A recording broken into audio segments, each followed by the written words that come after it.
not one for one, but it makes it really pretty simplistic in a good way, I think. Right. People get the Reagan administration shit for supporting apartheid South Exactly. Africa. Right. Yeah. In the practical way that we should look at it as Americans, that's how we should look at it. But yeah, no, this is like Joe Biden. This is exactly who he's always been. But as Liz said, it's like people will shit on like Andrew Yang, and I think like rightfully so. But it's like, what about fucking the president? What about Tony Blinken? Friedman continues. As the Guardian columnist Jonathan Friedland put it last week, a new connected generation of progressive left-wing activists in America and in Europe is reframing the Israeli-Palestinian struggle not as a conflict between two national movements, but as a straightforward matter of racial justice. They don't let one side isn't allowed to have a nation, you fucking cocksuckers. Yeah. It's a conflict between a nation and the subjugated population that exists within the border of that nation. Yes. It's not it's like, well, maybe it's calling it a struggle is sort of a euphemism as well, too. Maybe it's in Leninist terms of like, yeah, they are a nation. Like, we need to free the Palestine belt. Have they tried doing Chaz? Israel, I will say, Israel is a Chaz, but with extrapolated about the exact same civilian casualties to people there. Adjusted for population size. Yeah. I'm going to try to start Occupy Democrats Israel. I think I could really get a lot done. Note the placards at last week's demonstration in London. Palestine can't breathe, and Palestinian lives matter. Many American Jewish college students are either unwilling, unable, or too afraid to stand up in their class or dorm and They're probably defend very Israel. afraid. Democratic lawmakers tell me that they are being savaged on Twitter and Facebook for even remotely suggesting Israel had the right to defend itself against Hamas rockets. A dam has burst. They don't have the right to defend themselves. That's not a fucking thing. That's a fake thing. Yeah. That's not a thing. That's a fake Have you ever noticed that it is never employed in any other context? That probably means it's made up. Yeah, there's a similar thing where it's like, oh, well, you don't think Israel has a right to exist. And it's like, when have you used that framework with any other country has that. Here's another country I don't think has a right to exist. Austria. I was talking to Liz about this. There is no need for an Austria. Belgium either. Get over yourself. What's divided between the Netherlands and France? You've solved the problem. Austria is just part. First of all, Austria. That is what Israel should be. Austria, because these fucking Germans do the Holocaust. Yes. And then they're like, it's your problem, guys. I'm like, dude, I want. Give us the fucking. We want Bavaria. I want fucking Bavaria. Give us the Ruhr. If you gave us Bavaria, like, instead, they're like, here, this is your problem, and don't worry. If anyone complains, we've invented an even more annoying form of anarchism. It's so frustrating because when you consider the scale of the population transfers from East Prussia after World War II, millions of Germans being ethnically cleansed. And the thing is, yes, it was ethnic cleansing. It was a lot of people. But at the same time, they fucking did the Holocaust. They kind of had it coming. Yeah. And pretty soon, they realized, yeah, you're right, we did have that coming. Yeah. Which means that if they'd taken some of that land that got cleansed at that period and given it to the Jews, it's not like there'd be a bunch of dispossessed Germans mad about it now. They'd be like, fair enough. Because they did that shit. We would have made the Rhineland bloom. Yeah. No, if we had... do you know how good our lives... Like, dude, our lives... I would literally move there. Because there's like, cool. Like, instead of like having to join the IDF and like kill a kid, like, I can like be in like a poly relationship with 4 19-year-old art students. I would be I'm 19 for this. There would be no. Not only would there be no compulsory conscription, there would be no military. Yeah. Instead, you would have 2 years where you were drafted to be a DJ. Exactly. Yeah. That would be like the biggest problem would be that me and One Grace enemy would remaining. Jews actually invented pretzels. Yeah. We're indigenous to here. We invented pretzels. It's hard. Yes. And we'd still be into techno. Yeah, no. We'd be doing techno. We would be Eurorail super users. We would. The restaurants would have the same nightclub feel, the same names like Dr. Pizza. There would be no weird cognitive dissonance when Israel wins the Eurovision Song Contest. Exactly. It would be like, part of good Europe. for them. Yeah. European country Israel just won And Eurovision. maybe they could have like a Eurovision for podcasts too. That maybe Americans could join. They could, yeah. that version of Israel, like the version of Israel now, you know it's a fucked up country. Well, again, the only people to write for Jews. Name one show from there. Yeah. Yes. We're in absolutely. treatment. Yeah, we're the Homeland. No, Those- where dude. they got those ideas. What's it fucking called? What's the weird show about teenagers like being bisexual? Oh, Euphoria. Euphoria. Like, Yeah. Oh, yeah, cool. Glad we invented that one. Like, Yeah, we're the show-making race. But if we were in Germany, like we would take part in the grand tradition of German comedy. Yes, just like sausage incidents. Yeah, yeah. If that was where Israel was, I would be like one of those just Russian guys who lied about being Jewish after the fall of the Soviet Union. So like, yeah, I'm Jewish. I just cuts a fucking yarmulke out of like a newspaper and puts it on his head. I would do that. I'd be like, yes, I'm Jewish. Buddy, you think you want some proof? All right, let me tell you about how I'm. Tell me about my back. Let me tell you about how I'm feeling right now about my body. Let me just walk you through some of my neuroses.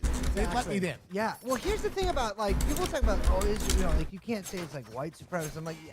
I mean, they did import like a bunch of literal white neo-Nazis from Russia because they're white in the 90s. And they sterilized actual Jews. And they like, but like they'll like let you come if you're an actual Nazi. Like there were Nazi skinheads in Tel Aviv, but if you're Palestinian and you try to convert to Judaism, not happening. Fucking sterilized Ethiopian Jews, Yeah, actual Jews. They have a greater claim on like 100%. They actually stuck around. A contiguous like multi-millennial Judaism than like most of the Russian losers who ended up like mutilated. Or the Americans.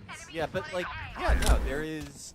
It's very clearly white supremacy. I do love the Russian guys who just like in like 1989 were like, yeah, I'm Jewish. And it's like, oh yeah, you are the first Jewish guy to kill your wife on an ATV. You're the first Jewish guy who's both friends and enemies with two different pumas. You're the first Jew to ever filter alcohol through a transistor radio to drink it. Okay, continue with Friedman. He says, which is why I was not the least bit surprised to read that Netanyahu's longtime ambassador to D.C., Ron Dermer, now retired, bluntly told the conference a few weeks ago, Israel should spend more of its energy reaching out to passionate American evangelicals than Jews, who are disproportionately among our critics. Let me know how that works out for you. If Israel loses the next generation of liberal Americans, including liberal Jews, it is in for a world of political hurt that no amount of evangelical support will be able to blunt. That's not true. It's not. That's not true at all. They would be totally fine and secure as long as it's American political, patronage. Well, here's the problem. They're though. white. They would love that. Here's the problem, though. Because right now they have a bipartisan pitch to actual voters. I mean, obviously they have a bipartisan, influence machine that generates the Senate at the top. But even at the base, they have a bipartisan pitch. If they go all in on evangelicals, then they are becoming partisan in a way that could fuck them over. Yeah. Because then you could get a situation where a Democrat could get in there, and not only is there no worry that they have to kiss Israel's ass politically, there's also an actual organized constituency to pressure them to not kiss Israel's ass. And that is dangerous for them. So to say bet on evagelicals is to say bet on the Republican Party, and that's not a terrible bet. I mean, they have control. Like they have built they have an Alamo there in all of the constitutional structures, like the Senate and gerrymandering and all that. But they are a shrinking demographic. If you make that commitment, you are saying that at some point the dam might break, and then we're fucked. The only other thing they can do then is sweet. there are about like 10 million guys on Twitter, all from India. No, I got that. And to make them the happiest people that have ever been. Like to just be like, yeah, you're like Jewish now. Yeah. They're never gonna do that, but it's like that's like the only other. Show me a try.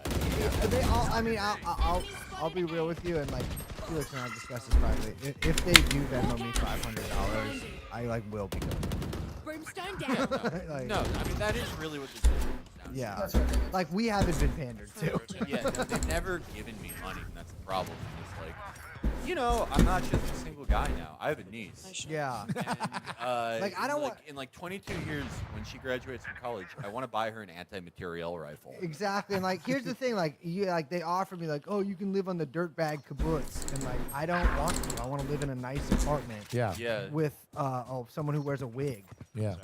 I'm living in Manhattan now, making people unsafe every day, and it feels great. If you could listen, Israel, I'm talking directly to you now because you do make One about enemy 75% of capitalism. If you get me this doll skill drop,